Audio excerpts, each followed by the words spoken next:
It is day 11 of Preptober, where we're plotting a book in 31 days, and today we are looking at a timeline.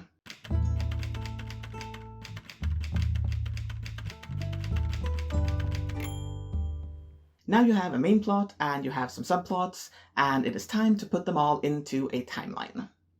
I use a program called Aeon Timeline for this. There are a bunch of other tools you can use, or otherwise just putting it into a Word document or out on paper is also perfectly fine. Post-its are pretty good if you want to do it non-digitally, because you might want to move things around a bit. So the idea is that you take your main plot and your subplots and you put them into a timeline to see whether it works.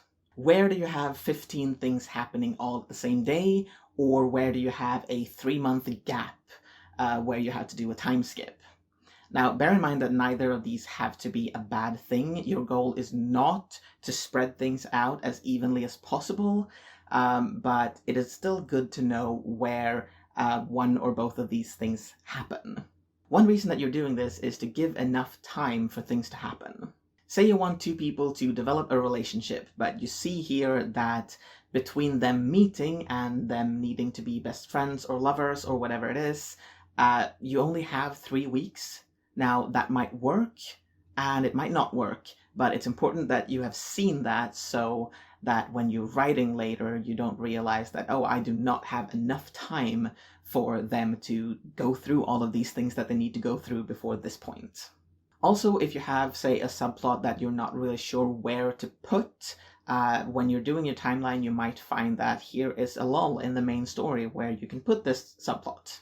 Or maybe you'll realize that the way you imagine things now, you actually have 4 subplots that all need to take place over the same 3 days. And maybe that's a bit much, or maybe it works. I don't know your story.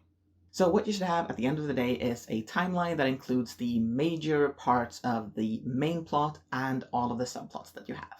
And you might also have some notes that are like, wait, how did they get from here to there? Be it emotionally or physically or whatever. And that's fine. You don't need to have figured out how they get from point A to point B yet, but you need to know sort of how long you have for them to get from point A to point B.